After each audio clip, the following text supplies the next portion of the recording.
our contribution to engineering progress. And so today, this is very similar to the way most skyscrapers are built, by grouping the core columns and having this open space. You can see this is a modern phenomenon in the early 70s when it opened up, this wide open office space. And incredible steel at the bottom, a meter across, half a meter wide almost. And then the steel thins to just about this long, 5, 6 centimeters thick.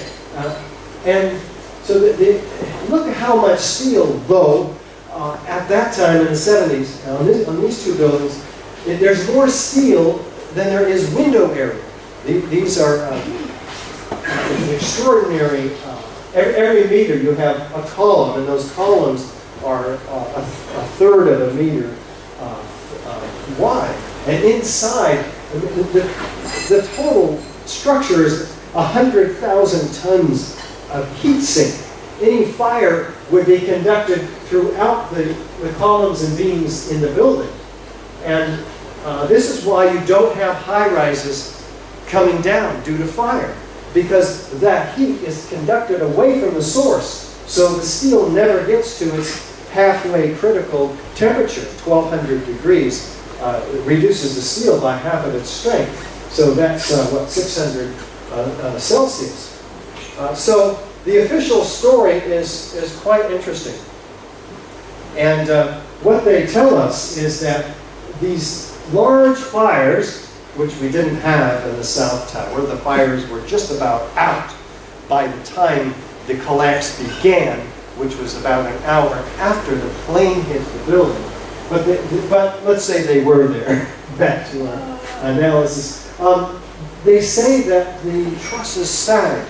Well, okay, but there's no additional load on this column by those sagging trusses. Hardly any additional load at all.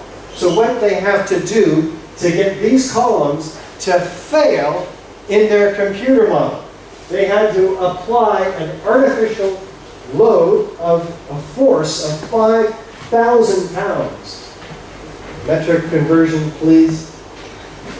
5,000 pounds, that's a lot of kilograms. On every one of those columns, every meter along the outside, to get them to fail in their computer model. This is complete fraud. You're not supposed to do this. This is not science. If you can't get the building to fail according to the forces that were acting on the building in reality, then you have to find another hypothesis, right? But they didn't do that. So what we're going to do is see if there's any of the typical features of explosive controlled demolition. Before we do that, though, I want to invite you to sign up for our free email newsletter, which we put out at least monthly. There you go. Could you write on the top of that Amsterdam for me? I don't want to get lost.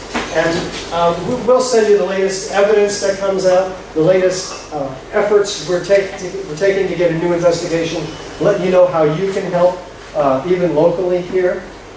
We're all over the world with our action groups, and you're going to be meeting members of the Delft Action Group, AE911 Truth Action Group. We have many volunteers at AE911 Truth, and on 20 different teams, and you can help us, and I'll invite you to do that if you want. I also want to encourage you to support us financially. By now, you've got a picture of the importance of the work we're doing. We're swimming upstream. Society does not want to look at this. Architects, engineers don't want to look at this. Government officials don't want to look at this. The media doesn't want to report this. Everybody would be taking risks. We're at the beginning of an awakening to some really bad stuff, right? And so we're putting forth our own money to come to Amsterdam, come around the world, and I'm asking you for support financially to keep us going so we can do more tours. So I know you've already contributed. And I'm asking you, if you can, this is not a church. You don't have to give, okay? But if you have the ability and you see the importance, throw 10 or 20 euros into the box, or 1 euro, or 100 euros, whatever's right for you, or no euros. Okay, I don't care. I just want to give you the opportunity to support us, because some people really see it and some people don't. So don't worry about it if you can't or don't want to. It's fine. But we've got important work to do, and if we don't give you the opportunity, we won't be able to continue. So we're going to take a look at these explosive features, which we're telling people all across the world. And so we begin with, is there a sudden onset of destruction? Now, in World Trade Center 7, we saw this was at the base of the building. In the case of the Twin Towers, we're talking about the top of the building at the point of jet plane impacts. Why? Because these are deceptive controlled demolitions. They want us to believe that the towers came down as a result of fires resulting from the airplanes. We're going to see if that's true. We would be looking for explosions and witnesses, therefore, that hear those explosions, that see flashes of light. So with that in mind, let's realize that in 2005, we got wind that there was a series of recordings done, 500 recordings, by Thomas von Essen, the Chief Fire Commissioner in New York, of his first responders, of their experience that day. Now, it turns out that the city of New York hid this from the American public. There was 12,000 pages. Finally, in 2005, the court system ordered the city to turn this over to the New York Times. And then in 2005, what did we learn? That 118 of these firefighters and first responders are talking about hearing sounds of explosions being blown around the buildings, seeing flashes of light. Now, I'm going to read every one of these 118 testimonies to you. No, I'm not. I will read you a couple. Shortly before the first tower came down, I remember feeling the ground shaking. The ground is shaking. I heard a terrible noise. And then debris just started flying everywhere. So we're hearing this phenomena, and then the building is coming down. Listen to this. Somewhere around the middle of the World Trade Center, there was this orange and red flash coming out. Initially just one flash. Then this flash just kept popping all the way around the building, and the building had started to explode. Now, if you want to read all 118 of these, go to journal-of-911studies.com. It's a peer-reviewed paper, or series of papers, on a website, journal-of-911studies.com, 911studies.com. And you'll see many, up to 60, technical peer-reviewed papers on the subject of 9/11. It seemed like on television when they blew up these buildings. It seemed like it was going all the way around like a belt. All of these explosions. Let's see what they might be talking about. Here's the North Tower on the right, descending similarly to a controlled demolition. Interesting. They can start controlled demolitions anywhere they want, up near the top of the building or down at the ground. Is there any similarity between the destruction of these buildings? Very explosive events. We'll get into this in more detail. But is there enough similarity to warrant a new investigation based on this photo or video alone? We think so. Saw a number of brief light sources being emitted from inside the building between floors 10 and 15. There's no fires down on floor 10 or 15. I saw low-level flashes. The building was blowing out on all four sides. We actually heard the pops. You heard the pops of the building. With each popping sound, initially an orange, and then a red flash came out of the building. And then it would just go all the way around the building on both sides. Here's the South Tower. Is there any similarity between the South Tower on the right and a known controlled demolition on the left? At least enough similarity to warrant an investigation. Remember, these explosives can start meaning where they want. I saw flash, flash, flash. Then it looked like the building came down.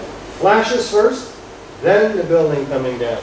I thought the terrorists planted explosives somewhere in the building. That's how loud it was. A crackling explosive. Another loud boom at the upper floors, and then a series of smaller explosions which appeared to go completely around the building at the upper floors. Before it came down, I saw low-level flashes. What did these guys experience? We started wrong. All by force. All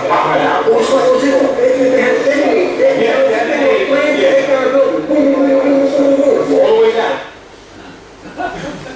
Why didn't that appear in the official story? None of these explosions are a part of any of the official stories, especially these witnesses and newscasters.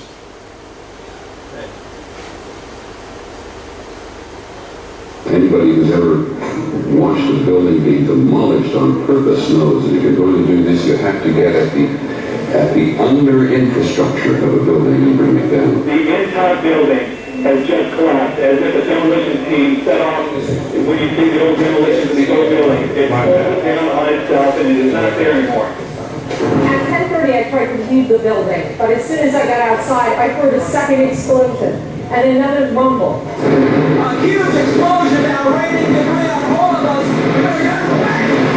And all of a sudden, it was this big explosion. There was another big explosion. An hour later than that, we had that big explosion from much lower. I don't know what on earth caused that. People were just standing around. This gentleman is about to experience the next tower exploding. Watch his body language and just ask yourself, is this what you might expect from the experience of a gravitational collapse beginning, which must be about 2,000 feet away? 60, how many hundreds of meters? I don't know.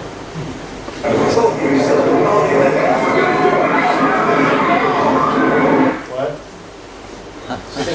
600 meters. Thank you. Appreciate that. Did you see it, or did I interrupt? He ducks. You know, it's like a military soldier hitting the ground.